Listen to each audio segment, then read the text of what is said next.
Welcome to Paint Ed. PCA provides painting contractors with connections they need to grow their business. To find out more and to become a member, visit pcapainted.org. Find more great content just like this on PCA Overdrive. A subscription to the platform is included with membership. For all you non-members out there, sign up for a free trial. PCA Overdrive is available on the App Store and Google Play.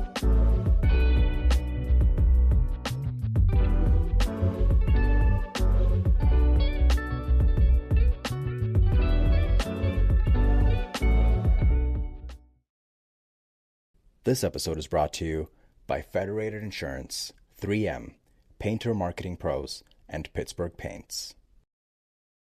We rewire our brains every single day. And the question I have for you is, are you rewiring your brain with the right things that reinforce who you want to become? Or are you letting bad habits and a lack of discipline rewire your brain to become further from who you want to become? Welcome back to another episode of the Elite Business Advice Podcast. My name is Chris Moore, the founder of Elite Business Advisors, your host here for the podcast. So I'm not going to talk about job costing today because I really hammered that one last week. If you listen to it, if you know me, you know that was my happy place in podcast recording. But I realized I actually have my busy hat on today, and that would have been a lot more fitting for last week's episode. If you guys don't know, busy. If you have employees and you have to track time and you need some additional help with safety and with documentation, Busy is by far our favorite software out there to connect to do these things. It makes job costing really easy. It saves a lot of time. We just had an Instagram reel go out with Bracken, actually, from Busy, one of our great friends. And we talked about how one of our clients, Steve Lockwood, saved like 2 to 3 hours a month, probably just in his job costing and just dealing with time and stuff. So if you have employees, you time track. They've got more additional features that are really great. It's more than just time tracking. I don't want to sell it short. At least check it out. I'd be happy to connect you in with them over there. Let them know you heard about it from the Elite Business Advice Podcast. They'll take great care of you. They're one of our most preferred partners just in the relationship we have with them. But on today's episode, we're going to continue our Back to Basics series. We're going to talk about discipline today. And these episodes aren't building on one another in this series. So again, if you've missed previous weeks, it's fine. Jump in, listen to this, go back and listen to some of the others. But it kind of combines all together to build a foundational approach to how to build a thriving business and kind of some of the things that's like, hey, you can want to be a $2 million company, but if you're not doing these things, you're probably never going to get there, right? And so, we've talked about to-do lists and systems and just having a way to get things done. We've talked about honoring your calendar and how you navigate your schedule. We talked tactical last week with job costing because I just couldn't do this series without it because it's that important. It is a basic and it's something easy to stray from. But I've also realized that none of these three things are really possible without the discipline to follow through on doing these things. Okay? Because life is going to throw you curveballs. Maybe it's not a infamous Adam Wainwright 12-6 insane curveball. If you're a baseball fan and you used to watch it, he's one of my favorite pitchers here for the Cardinals ever. So it's going to throw you curveballs. Okay, you're going to have the opportunity to make excuses, but the question is, do you? And do you persevere from it, or do we just constantly give in to the things? And that's where discipline kind of defines the approach you end up taking in life. So I hope this helps. Thank you guys as always for plugging in. This is the Elite Business Advice Podcast. All right, so I want to start out with the definition of discipline. Discipline is doing the thing you said you were going to do long after the emotion and excitement of declaring it has left you. Okay, I want to let that sink in. I'm going to reread it here. Discipline is doing the thing you said you were going to do long after the emotion and the excitement of declaring it has left you. Okay. So if you break discipline down at its core, when I've heard that definition before, it's made me understand and realize that we do and say a lot of things that we want to do or are going to do, and we do it when we're in the right headspace. And then at some point later on, it's time to put your money where your mouth was, right? And we lack the excitement behind it. We lack the remembering the reason why we said we were going to do it when we were being clear-minded and focused, right? This is really easy to do with working out, right? Most people say, like, I want to go to the gym tomorrow. I want to work out tomorrow. I want to get up early and run tomorrow, whatever it is. Typically, you're not going to say it and then just go do it immediately, right? Like usually it's like, hey, I'm going to do this tomorrow. I want to do this, or I want to start getting in this habit, right? And then the time comes to go do said thing. And it's really easy in that moment to find a reason not to remember, maybe why this isn't going to work out today. And we start to lack discipline. And you may think that's very insignificant, okay? You might think, well, I said I was going to work out and I'm not going to, or I didn't think this through enough and, I can't go work out today. And you might think like not a big deal. And maybe once like, I kind of messed that one up. Okay, cool. It's fine. But the compounding habit that usually turns into can be really damaging. And so here's why. One, this can damage you psychologically when this becomes a habit because we talk to ourselves daily, okay? We, believe it or not, what we tell ourselves throughout our days becomes the habit and the thoughts we have about ourselves in our brain consciously, right? So you might think something is very insignificant, but if you're not careful, it's wiring your brain, right? Like we rewire our brains every single day. And the question I have for you is, are you rewiring your brain with the right things that reinforce who you want to become? Or are you letting bad habits and a lack of discipline rewire your brain to become further from who you want to become? I would encourage you to think about that. I would encourage you to understand the relationship behind following through on what you said you were going to do, the way that you talk to yourself positively or negatively, and the future impact that has on your life, okay? So if you really think about it, and again, if you understand psychology, if you understand the fact that you can rewire your brain, this is why gratitude is such an important thing. Because it focuses your brain. You train your brain to look for positives. And then if you get really good at it, you train your brain to look for positives and negatives. I've shared some of that on here before.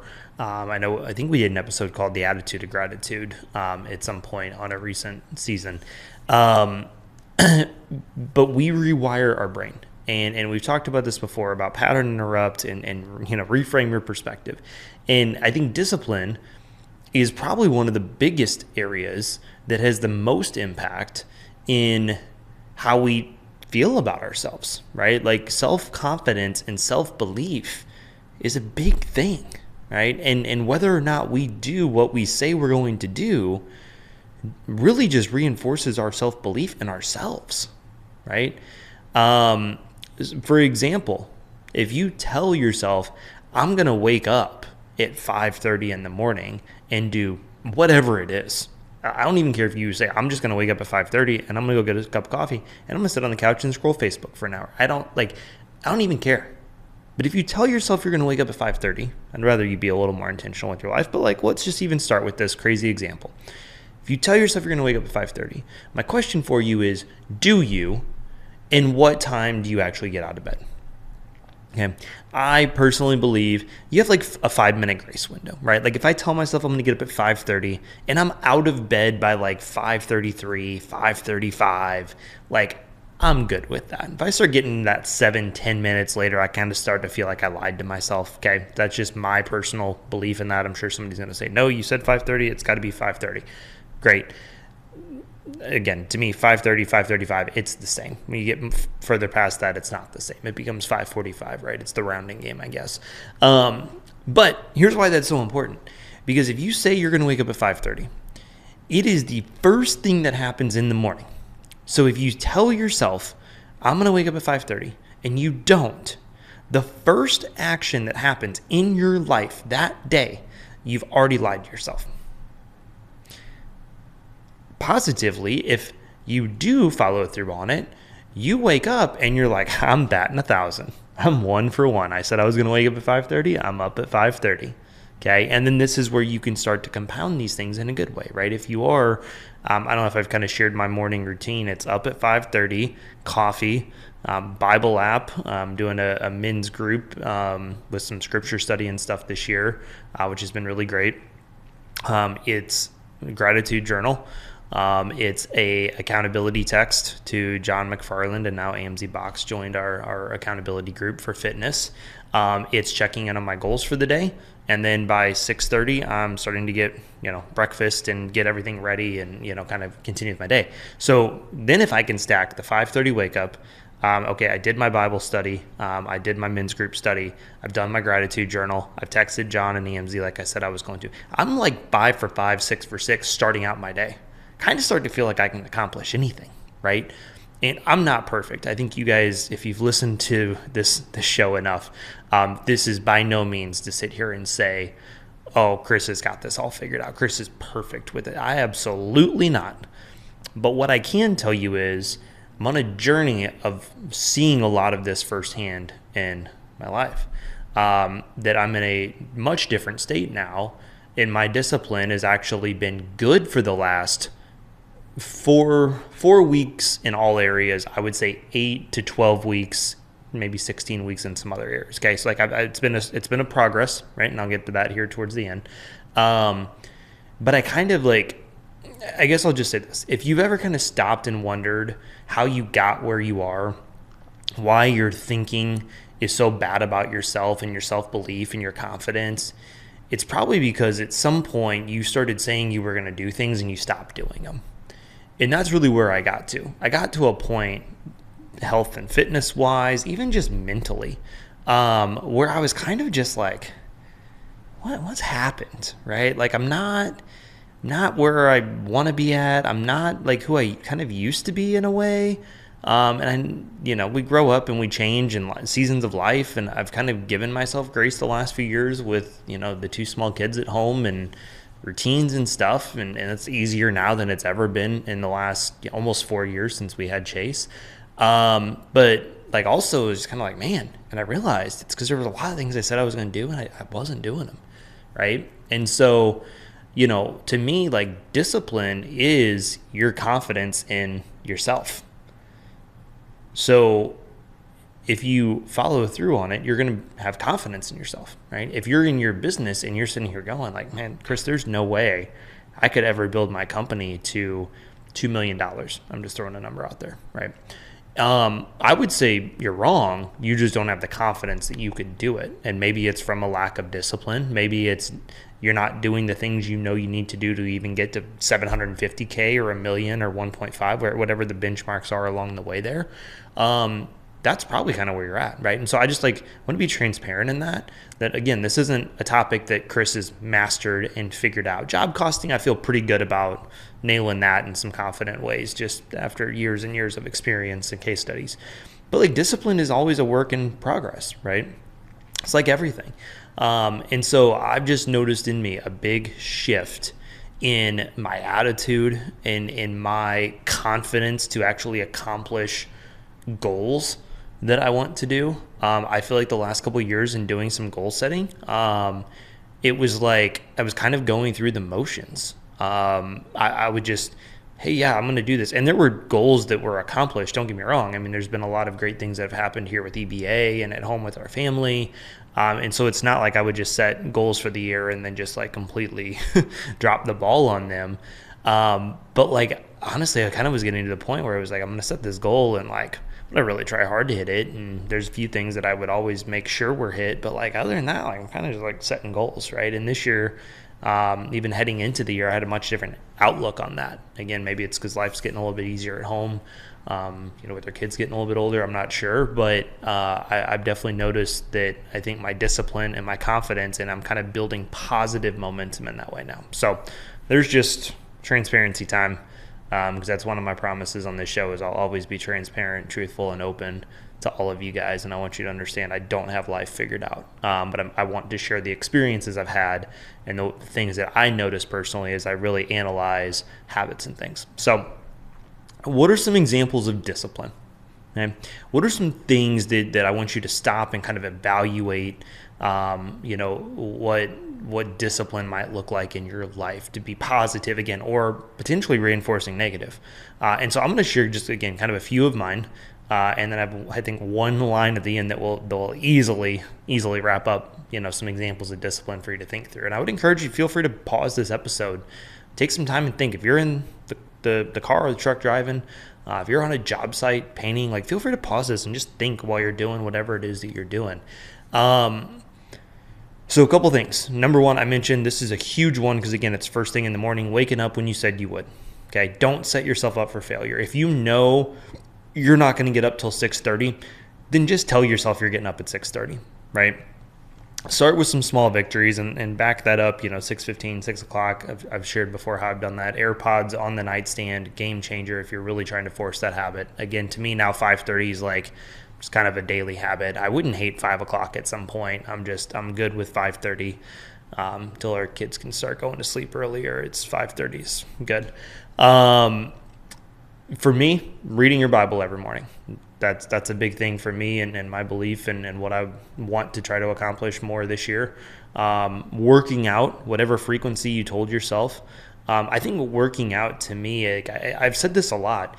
There's physical benefit to working out, whether that's running, going to the gym, working out at home, whatever. There's mental benefits to physically working out.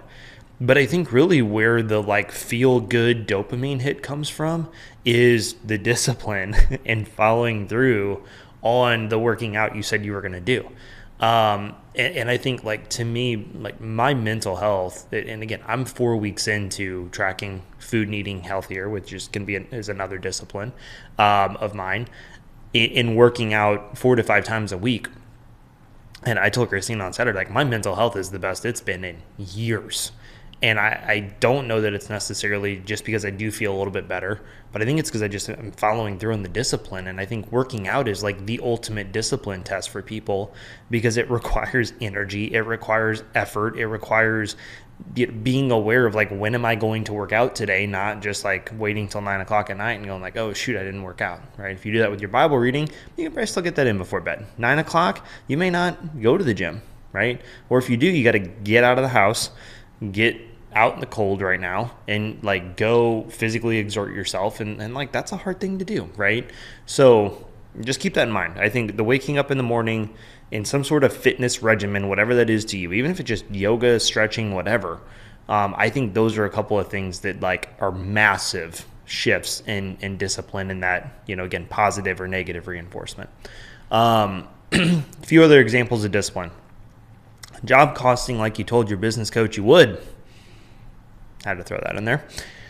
Following your rhythm of habits and to-dos each week. If you say, hey, we're going to job cost once a week, we're going to do this at this frequency, we're going to have a weekly team meeting, we're going to do weekly one-on-ones, whatever your weekly rhythms and habits and to-dos are every week, just are you doing them? Okay. Maybe for some people it's researching events in your community to get involved with, right? Maybe it's something that you agreed with your business coach, hey, I need to do this between now and our next meeting. Do you do it or do you not, right? Is it because you don't have the to-do or the time blocking or whatever, right? But here's kind of the line I'll wrap up these examples with at least, and I got a couple more points before we wrap this episode up. Discipline, truthfully, is anything that you told yourself, your mentor, your coach, your spouse, somebody you care about, that you were going to do. So whatever that is, right? I just rattled off a few examples. I rattled off some stuff that, personally for me is discipline, things I'm working through. But really it's just anything that you tell yourself or somebody you care about, or somebody that's here to help you, right? Like a mentor or a coach, that you're going to do.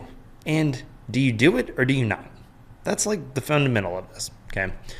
So I hope you can see how this can be such a positive or a negative thing in your life. And again, like, give yourself grace and just don't tell yourself or somebody you're going to do something if you know you're not going to, okay? I would encourage you to start with small victories, one thing at a time, okay? Build these habits. I didn't just wake up one morning and say, okay, I'm going to wake up at 5:30. I'm going to read my Bible. I'm going to do this men's study. I'm going to do my gratitude journal. I'm going to text John and Amzie. I'm going to track my food today, and I'm going to work out 4 to 5 times this week. If that would have happened, I probably would have lost a long time ago. But instead, I tried building the habit of the waking up earlier every day and getting to that 5:30 benchmark. And I built the habit of reading my Bible every day. Some of you guys might have heard that. It streaked, I think, 160 or 161 today again. So take the one day out that I missed, and I'm at like 200 and something. Okay, it was just read it, just 5 to 10 minutes a day. Okay, and then it was thrown in the men's group this year, and the accountability text. That's an easy one, right? And then it was tracking the food. Like, it was one thing at a time. Now there was kind of a little bit of a jump this year where I was just going all in, but at that point I was starting to build some positive momentum and some discipline that I knew I could take on a couple of additional things at one time. And there's more coming. I want to get back into honestly reading books. I've been doing audiobooks a lot more and podcasts a lot more. Just kind of trying to find those little pockets of time. I'm doing laundry or dishes or something at home, because I'm not in the truck and I'm not on job sites like I used to be. But I want to get back into physically reading a book and kind of integrating that in that habit. That's where waking up at 5 would be great for that, right? So I'm giving myself this time to build all these momentums. And when I say I'm going to start reading, I'm going to start reading, not like, I want to, I might, I don't know. Okay. Here's why this is so important. This is what I want to wrap up with. I want to just share one more, again, truthful, transparent example. Maybe this will be helpful to you. The compounding effect in mental exhaustion or fatigue that we feel when we don't do the things we say is probably the worst part about the mental health side of discipline. For example, okay, I'll just say me, I get overwhelmed and a little bit overstimulated sometimes when I'm at home and I see things that I kind of told myself I was going to do and I didn't do. All right, whether that's house repair maintenance thing, whether it's something simple like going through the mail. Okay, if you mail us something, by the way, it will be addressed within 7 to 10 days of receipt. It just goes on my desk in our home office, and sometimes we're not in there, or if we are, it's like I need to go in here, work for 15 minutes, and then like go back and do something. So like, we're trying to get better about this. Okay, this is like the one thing that we still need some work in progress on. It is what it is. Or it's, hey, we got something in the mail, got something shipped to us. I need to take this part and go change something, right? Whatever it is, just something that like needs addressed, and you just put it off. Here's a real simple one. I'm going to be truthful. Okay, they took our Christmas lights down a month ago because I pay a company to do it because our roof's too steep, and I drew the line there when we moved in, and it's actually been great. Not the point. They took them down a month ago. The tote with the lights has been sitting in my office, which is right inside the front door. So I did get it off the porch and put it in my office right there for a month. It didn't go downstairs. Now, again, I'm not in my home office much, but every time I walked by and I looked at it, it was just that reminder of like, why have you not carried the Christmas lights to the basement and put it on the shelf? Like, I don't understand why that was just a thing, but every time I started looking at it, it started bothering me, and I didn't do anything about it. Again, even though I'm having all this other great discipline. Okay. So I share that to say, again, I'm not perfect. Literally just went in the basement yesterday. And guess what? My office is clean, and I walk in there and I'm like, this is great. Like, I feel awesome. Maybe that's why I feel so great this morning. I don't know. But here's the thing I want you to understand. When you don't do the thing you said you're going to do, and it's in front of your face on some sort of a reoccurring basis, and you see it or you feel it or you're reminded of it, it will continue to wreck your brain. So just do it. Maybe for the next 3 to 6 months, you just need to focus on catching up on all the little things that you've been putting off. All the little, cleaning out the closet, cleaning out the drawer, doing this, getting in the habit of job costing, going through the files on your computer. Whatever it is for you. And it might take a while. Give yourself that grace, but just understand you're making progress on these things. But what are the things that are coming back to bite you? Because you're just not doing what you said you're going to do. And if you can master those, if you can wipe those things out, I promise you're going to build that mental discipline you need to succeed both personally in what you want to achieve, but also in your business. Thanks for plugging into this week's episode. I hope you're able to take a few nuggets away from it to implement into your business. Remember, knowledge without implementation is useless. If you're curious about what we do and how we help painting contractors all over North America, schedule a free business analysis meeting with us at www.elitebusinessadvisors.com. Our entire team of advisors have ran and managed painting companies just like myself and are here to help support you on your journey. We have packages available for contractors at every stage of business, from flying solo and just starting out, all the way to multi-million-dollar businesses. And lastly, if you loved this episode, please leave us a rating and a review. It helps others on the platform find our podcast, and it could be the best blessing that's ever happened to them thanks to you. Thanks for plugging in, and we'll see you back for next week's episode.